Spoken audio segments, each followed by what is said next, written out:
All right, so let's talk about designing effective subject lines. And subject lines are critical because they're one of the easiest and most effective ways to get people to click on your email and ultimately click through to your content or your website.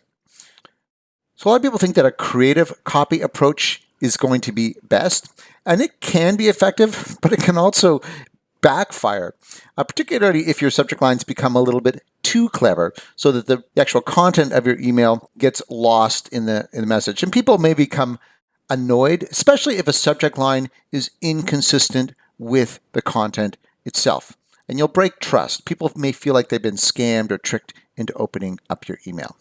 So if in doubt, a direct and descriptive subject line is generally going to be best.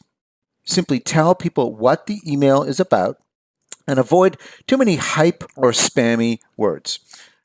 Now, in the end, there are really no hard and fast rules. You're going to have to experiment to find out what works for your audience. And every audience is going to be a little different. But I'll walk you through some general best practices. So first of all, as much as possible, you want to use action words. These are verbs, and I find they typically work best when they're right at the beginning of your subject line. So things like save, get, manage. These are words that really compel people to action. You want to keep it to the point. 50 characters or so is going to work best. Particularly today, a lot of people are reading emails on a mobile device, and so there's that much less real estate for subject lines. On the other hand, you want to make sure your subject line has enough substance to convey some meaning. So 6 to 7 words is going to be optimal. Again, you can convey meaning in less than that or more than that, but that's just a good guideline for length in terms of words. Things like how to, listicles, like things like 3 new things, and questions can be highly effective. And these are the same principles you'll see put to use for blog articles and blog headlines. It's the same principle. You're trying to entice people to click through to engage with your content or your products. Numbers can also add a lot of credibility and specificity, whether it's 25% off or 3 new things. They speak to a very specific result, and that builds trust, and ultimately it aligns with what you're going to be delivering down the line, which is good. You've probably seen people starting to use emojis in subject lines, and I wouldn't rule them out entirely.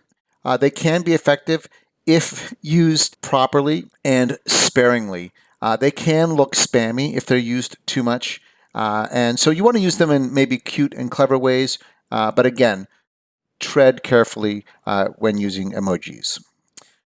Bringing a sense of urgency can be very effective in terms of increasing open rates. So things like if you're having a sale, could be ends today or 2 days only, act now. These can be really effective. Emotion words can be very effective. Words like love, adore, feel, cute. These tend to elicit a kind of an emotional response that can be very effective at moving people to action. Ultimately, the best headlines help the reader imagine a better life.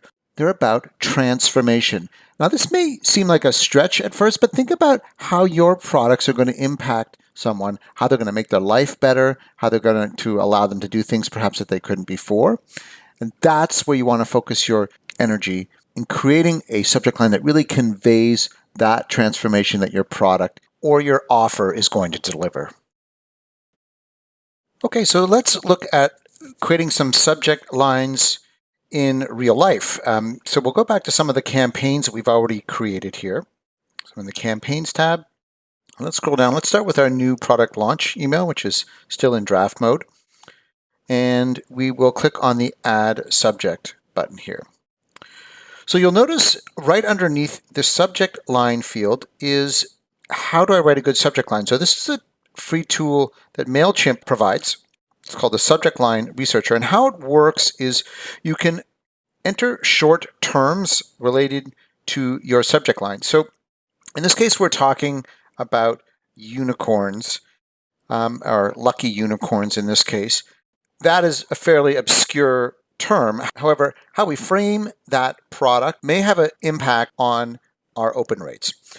So a couple of variations could be, check out our new Lucky Unicorn prints. Could be You'll love our new Lucky Unicorn prints. And it may be something like introducing our new Lucky Unicorn prints. So let's just have a look at those and what MailChimp thinks of these. So introducing our new Guts 4-star, that's pretty good. Check out 3-star, you'll love 3 stars. So it looks like this one of the 3 would win using MailChimp's data. This is a pretty good tool. It's a little bit limited. And so I'll show you a couple other tools outside of MailChimp as well. So I'm just going to close that for now. And I'll show you one that I like. It's a tool called CoSchedule.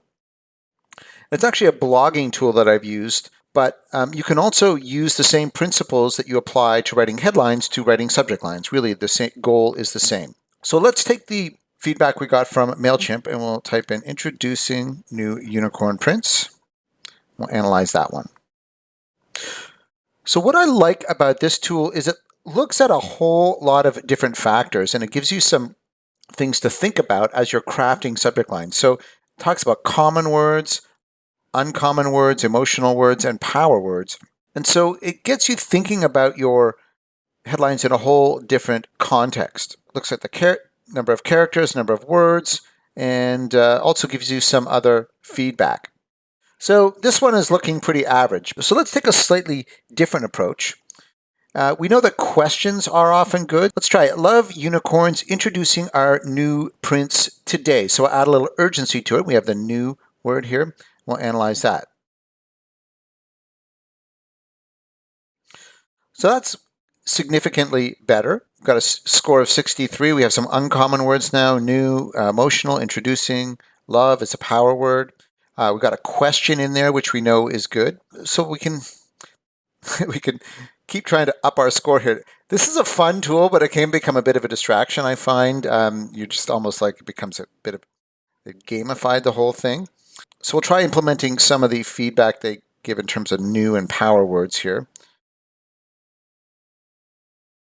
Okay, and that's coming up significantly better. So anything above a 70 is pretty good. You can play with this tool, and again, it can drive you a little bit crazy. Don't allow yourself to get too distracted, but anything over a 70 is going to be tricky to get, and you can sometimes get a little bit higher depending on what direction you're going. But this looks like a good way to go. Love unicorns, introducing lucky new prints for spring. So we'll just cut and paste that there. And so that looks like a good subject line, but how do you really know if it's going to perform in the context of your campaign? Well, you don't. And you can't get too hung up on trying to craft the perfect subject line. Ultimately, it's better to put something out than to waste hours of your time trying to craft the ultimate subject line. However, if you've got a big enough list, in an upcoming lesson, I will show you how to use A/B testing to try out different ideas and see if you can notice some patterns in the way your audience responds to subject lines. So that was our product launch. Let's take a look at a different campaign here. Just save that.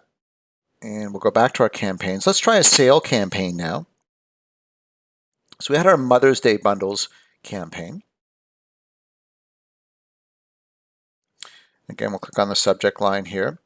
So I'm going to show you a different tool. This is the free email subject line grader, and I'll have links to all of these in a resource document attached to this lesson. But let's try some sale emails, and let's take just a pretty straightforward approach. I find with sales, you just want to directly state the offer. Don't get too fancy. So the offer in this case is up to 55% off Mother's Day bundles. So let's try that.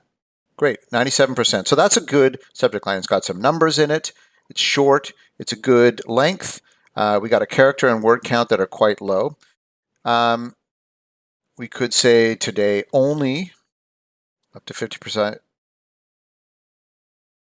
So it's essentially dinging this one for length. So this one is very specific to subject lines. Let's turn this around. We'll phrase this in a question. Want to save up to 55%. Say on Mother's Day bundles. Make that a question. And that's the best yet. So that's a little bit longer, but it's giving us extra points for making this a provocative question. So we could go with that one. So there are some tools for coming up with subject line ideas based on the principles we've discussed. Again, in the end, you're going to have to test different ideas, and I'll show you how to do that in the next lesson.